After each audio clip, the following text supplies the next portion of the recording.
belum diperbaiki dan sulitnya akses jalan akibat robohnya jembatan Lalan karena ditabrak tongkang pengangkut batu bara pada 12 Agustus lalu. Warga Lalan Musi Banyuasin kondisinya kini terisolir. Atas hal tersebut, warga menggelar aksi demo di kantor Gubernur Sumsel.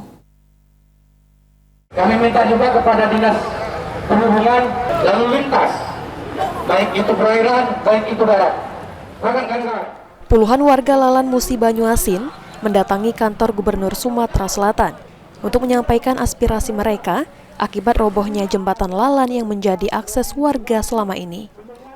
Dengan kondisi yang dialami saat ini, warga tidak bisa melintas dan alami kesulitan baik itu transportasi maupun ekonomi. Diki, salah satu warga Lalan yang ikut dalam aksi demo, mengungkapkan, jika saat ini mereka terisolir akibat robohnya jembatan Lalan, sejumlah warga yang hendak melakukan aktivitas kesulitan. Sehingga warga menuntut agar kondisi yang mereka alami saat ini bisa cepat teratasi, sehingga bisa beraktivitas dengan normal. Tuntutan kami hari ini adalah meminta dibuka akses jalur laut Sungai Lalan itu.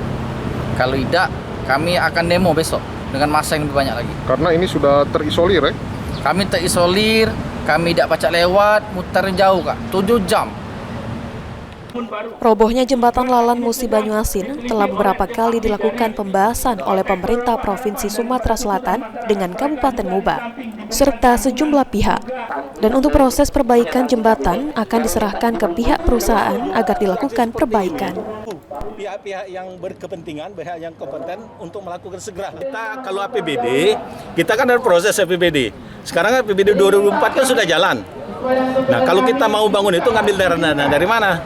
Jadi harus 2025. Ini supaya cepat, itulah tadi kita desak mereka. Perusahaan, Pak, ya? Iya, kita desak paling tidak tadi ngangkat puing-puing tadi.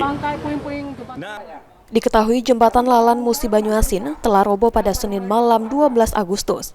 Akibat ditabrak tongkang batu bara, dan akibat kejadian tersebut sejumlah warga yang ada di atas jembatan jadi korban, bahkan 5 diantaranya meninggal dunia. Firman Hidayat, PAL TV.